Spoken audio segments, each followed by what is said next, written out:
नमस्कार दोस्तों, हमारे चैनल पे आपका स्वागत है। दोस्तों आज जैसा कि मैंने बताया था कि इसके पहले मैंने वीडियो लेके आया था कि वॉइस क्या है, और आज का वीडियो जो होने वाला है हमारा वो है टेंस वाइज। हम वॉइस की स्टडी करेंगे, वॉइस को सीखेंगे। तो आज मैं जो आपको पढ़ाने वाला हूं प्रेजेंट इंडेफिनिट का वॉइस कैसे बनता है, इसमें नेगेटिव कैसे बनता है, और इसी प्रकार से हम लोग इंट्रोगेटिव और नेगेटिव इंट्रोगेटिव सेंटेंस का वॉइस कैसे बनता है, इसके बारे में हम स्टडी करेंगे। लेकिन इससे पहले, हम शुरू करने से पहले आपको दो तीन बातें और बताना चाहता हूं कि किस किस टेंस का वॉइस होता है और किसका नहीं होता है। होने का तो सारा कर सकते हैं, लेकिन कुछ अनकॉमन होता है। आइए चलते हैं। प्रेजेंट टेंस में प्रेजेंट इंडेफिनिट का भी वॉइस होता है, प्रेजेंट कंटिन्यूअस का भी वॉइस होता है, प्रेजेंट परफेक्ट का भी वॉइस होता है। इस प्रकार से पास्ट इंडेफिनिट का भी होता है, पास्ट कंटिन्यूअस का भी होता है, पास्ट परफेक्ट टेंस का भी होता है। फ्यूचर में आ जाइए। फ्यूचर में फ्यूचर इंडेफिनिट टेंस का होता है, फ्यूचर परफेक्ट का होता है। बच गए कितने? 8 हैं। बच गए कितने? बच गए present perfect continuous, past perfect continuous 2 हो गया, तीसरा है फ्यूचर कंटिन्यूअस और चौथा है फ्यूचर परफेक्ट कंटिन्यूअस। इन 4 का हम लोग नहीं पढ़ेंगे, यह अनकॉमन माना जाता है। यह आपको जनरली कहीं नहीं पूछा जाएगा। आप ग्रामर बुक में देख सकते हैं, आपको जनरली कई ग्रामर बुक में तो सिर्फ इतना ही देता है, लेकिन कुछ कुछ ग्रामर में उसके बारे में भी बता दे रहा कि बाय द वे आपको जानने की जरूरत है, आप सीखना चाहते हैं तो इसे सीख सकते हैं। लेकिन वो अनकॉमन है, वो कॉमन है ही नहीं, पूछा नहीं जाता है वो। ठीक है, तो हम लोग जो पढ़ने वाले हैं, हम लोग का जो वीडियो आने वाला है वो प्रेजेंट इंडेफिनिट पर आएगा, प्रेजेंट कंटिन्यूअस पे आएगा, इन सारी चीजों पर आने वाला है। अब इसी में हम लोग नेगेटिव सेंटेंस का बनाएंगे, इंट्रोगेटिव सेंटेंस का बनाएंगे और नेगेटिव इंट्रोगेटिव सेंटेंस का पार्ट वाइज हम लोग बनाएंगे। तो चलिए चलते हैं, हम आज का क्लास लेते हैं प्रेजेंट इंडेफिनिट में वॉइस कैसे बनता है। तो चलिए दोस्तों, हम लोग प्रेजेंट इंडेफिनिट का वॉइस का स्ट्रक्चर समझने की कोशिश करते हैं। क्या चीज है प्रेजेंट इंडेफिनिट? इसका स्ट्रक्चर क्या है? इसमें एक्टिव वॉइस में, मान लो कि एक्टिव वॉइस में अगर होता है सब्जेक्ट प्लस V1 या V5 प्लस ऑब्जेक्ट, तो इसको पैसिव वॉइस में इसका क्या स्ट्रक्चर बन जाता है कि ऑब्जेक्ट जो है सब्जेक्ट की जगह पे आ जाता है। क्या होता है? ऑब्जेक्ट जो है सब्जेक्ट की जगह पे आ जाता है और सब्जेक्ट जो है कहां चला जाता है? ऑब्जेक्ट की जगह पर चला जाता है। और यहां जो V1 V5 है, या तो V1 होगा, अगर थर्ड पर्सन होगा तो V5 का यूज होगा, अगर थर्ड पर्सन सिंगुलर नंबर नहीं है तो V1 का इस्तेमाल होगा। तो वर्ब जो है V3 में बदल जाता है, पैसिव वॉइस में V3 में ही रहेगा।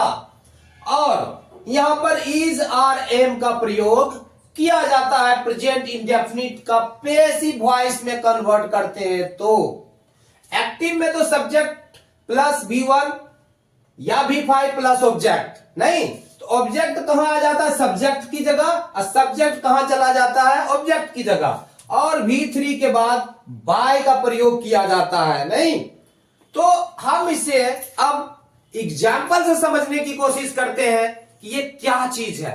जैसा कि मेरा अपना एक तरीका है, मैं हमेशा ज्यादा से ज्यादा एग्जाम्पल देकर समझाने की कोशिश करता हूं, ताकि जो बिगिनर्स हैं या जो बिगिनर्स नहीं है, जिनका कॉन्सेप्ट क्लियर नहीं है, वो समझना चाहते हैं, अच्छे से समझना चाहते हैं, तो प्लीज आइए एग्जाम्पल के साथ आप आइए। एग्जाम्पल को आप समझेंगे तभी आपका कॉन्सेप्ट क्लियर होगा। फिर आंख बंद करके भी आप सही बोलेंगे, गलत नहीं बोलेंगे। पक्का मैं बोल रहा हूं, आप प्रैक्टिस करके देख लो, फिर बताना आप मुझे।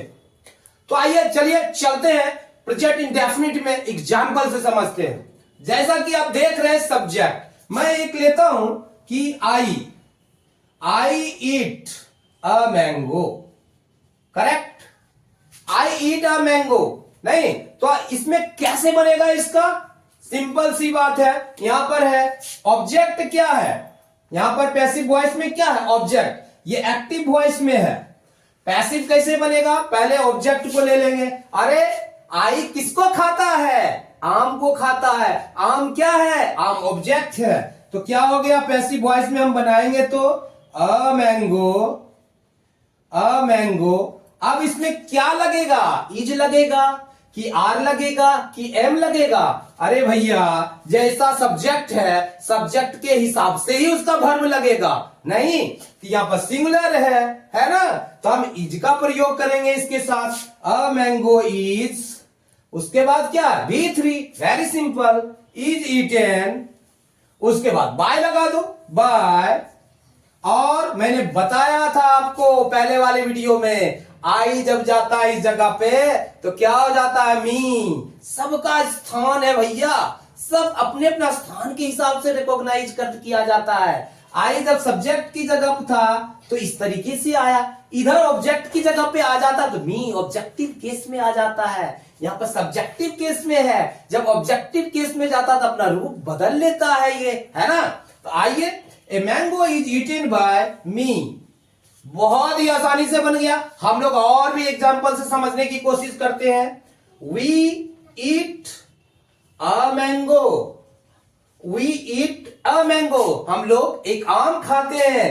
क्या हो जाएगा, a mango, a mango, a mango is eaten, is eaten by us. क्या हो गया, वी का हो गया अस हो गया, है ना। इसको हम फिर से आगे एग्जांपल से समझते हैं। यू क्या हो जाएगा, you eat a mango, you eat a mango, तो क्या हो जाएगा इसका पैसिव वॉइस, ये एक्टिव वॉइस में पैसिव हो जाएगा। अ मैंगो, अ मैंगो नहीं, अ मैंगो में देख रहे हो इज लगता है। A mango is eaten, is eaten by me. बिल्कुल आप अगर स्ट्रक्चर समझते हो, अगर स्ट्रक्चर आपको समझ में आ रहा है, नहीं तो क्या हो जाएगा, स्ट्रक्चर समझ में आ रहा है तो पूरी तरीके से बन जाएगा, आसानी से बन जाएगा। नहीं आप देखो, a mango is eaten by you, आसानी से बन गया। तुम लोग एक आम खाते हो, नहीं तो क्या हो जाएगा, यू ईट। अगर हम यहां पर लिखते हैं मैंगोज, यू ईट मैंगोज, यहां तो भैया क्या हो गया, अ मैंगो नहीं है, एक से ज्यादा हो गया है, तो पैसिव वॉइस में क्या हो जाएगा, मैंगोज, मैंगोज नहीं क्या हो जाएगा, मैंगोज। और ये प्लुरल है सब्जेक्ट, तो हमारा वर्ब भी इसके साथ प्लुरल लगने वाला है, ये जानना जरूरी है। तो मैंगोज आर क्या हो जाएगा, are eaten by you, you का यू ही हो जाता है, मैंने बताया था आपको पहले वीडियो में। उसी प्रकार से हम लोग और भी समझने की कोशिश करते हैं एक्टिव वॉइस में। जैसे ही ईट्स अ मैंगो, नहीं ही ईट्स अ मैंगो, ये क्या है, थर्ड पर्सन सिंगुलर नंबर है, इसके साथ क्या है, V5 का प्रयोग किया गया, इससे डरना नहीं है, वो तो सिंगुलर ही है भैया। यहां पर ए मैंगो है तो लेते हैं हम पैसिव वॉइस में, अ मैंगो क्या है, अ मैंगो, अ मैंगो, यहां क्या लगेगा, इज लगेगा, इज ईटेन बाय, ही का क्या हो जाएगा, हिम हो गया। देखा आपने, ही का हिम हो गया, मैंने बताया था आपको। अगर किसका क्या होगा, या पहली वीडियो जरूर देखो, इंट्रोडक्शन वीडियो में मैंने बताया है कि आई मी में बदल जाता है, ही हिम में बदल जाता है, नहीं यू में ही बदल के रहता है, पैसिव वॉइस में जाता है सब्जेक्ट अगर ऑब्जेक्ट की जगह पर तो, और वी अस में बदल जाता है, दे देम में बदल जाता है, शी हर में बदल जाता है, नेम तो नेम ही रहता है। A mango is eaten by him हो गया ये। उसी प्रकार से हम लोग समझते हैं एक्टिव वॉइस में अगर है, she it's a mango, see it's a mango, तो क्या हो जाएगा पैसिव वॉइस में, अ मैंगो इज ईटेन बाय हर। तो क्या हो गया यहां पर, शी का हर हो चुका है, ए mango is eaten bye her. Correct. उसी प्रकार से हम लोग यहां पर समझते हैं, दे ईट मैंगोज। अगर हम लिखते हैं मैंगोज तो क्या हो गया, अब ऑब्जेक्ट को हम सब्जेक्ट के ऊपर लाने वाले हैं, सब्जेक्ट की जगह आ जाएगा। तो मैंगोज क्या हो गया, मैंगोज। और ये हमारा सब्जेक्ट क्या है, हमारा सब्जेक्ट प्लुरल में है, तो हम वर्ब जो ऑक्सिलरी वर्ब लगाएंगे प्लुरल वाला लगाएंगे, तो यहां पर प्लुरल आ जाएगा, mangoes are eaten by them. Correct. इसमें कहीं कोई दिक्कत है क्या, नहीं। हम लोग इसे नेम के द्वारा भी समझते हैं। जैसे अगर हम लिखते हैं राम इट्स अ मैंगो, नहीं तो क्या हो जाएगा, a mango is eaten by Ram. क्या हो जाएगा, नेम का नेम ही रह जाएगा, नेम बदल के भाई राम है तो श्याम तो नहीं हो जाएगा, नहीं। तो यहां पर क्या हो जाएगा, राम। अगर एक से ज्यादा नेम रहा तो विजिबिलिटी हो रही है, यहां पे दिख रहा है क्या, वेरी गुड। चलिए अब अगर राम, अगर रहता है Ram and Shyam, Ram and Shyam eat mangoes, अगर ये है राम और श्याम आम खाते हैं तो क्या हो जाएगा, सब्जेक्ट हमारा क्या है, मैंगोज। पैसिव वॉइस में क्या होगा, मैंगोज। ये प्लुरल में सब्जेक्ट नहीं, सब्जेक्ट बन गया ऑब्जेक्ट, तो क्या हो जाए, mangoes are eaten by, mangoes are eaten by Ram and Shyam. क्या हो गया, राम एंड श्याम। देखा आपने किस प्रकार से ये क्या हो गया, एक्टिव वॉइस में है, ये इसका पैसिव वॉइस है, ये एक्टिव वॉइस, ये पैसिव वॉइस, ये एक्टिव वॉइस, ये इसका पैसिव हो गया, ये एक्टिव वॉइस में है, ये इसका पैसिव वॉइस में है, ये एक्टिव वॉइस और इसका ये पैसिव वॉइस है, नहीं। तो आपने देखा किस प्रकार से यहां पे एक्टिव वॉइस से पैसिव वॉइस में बदल जा रहा। आई से हमने सीखा, यू से सीखा, ही से सीखा, शी से सीखा, वी से नहीं, यू से, दे से, और एक नेम से, एक से ज्यादा नेम से हमने सीखा, नहीं। तो अगर आप लोगों को भी सीखना है, बारीकी से सीखना है, इत्मीनान से सीखना है, अच्छे से सीखना है, तो आपको खुद ही ऐसी प्रैक्टिस करनी पड़ेगी। आपको खुद ही, मैं हर बार बोलता हूं, टेंस भी सिखाता हूं, बोलता अरे भाई एक वर्ब वर्ड को ही पकड़ो, कोई ट्रांजिटिव वर्ब लो और उसका इस्तेमाल करो। यहां पर यह भी हो सकता है, आई प्ले ए गेम भी हो सकता है, नहीं, बैठाओ उसको और उसको बार बार बनाओ इस तरीके से स्ट्रक्चर, आपका कॉन्सेप्ट पूरा क्लियर हो जाएगा, नो डाउट आप फर्स्ट क्लास हो जाएंगे, फ्लुएंट हो जाएंगे वॉइस में, मैं पक्का वादा करता हूं आपके साथ। लेकिन आप फॉलो करो इस प्रकार से, आप बिल्कुल समझेंगे।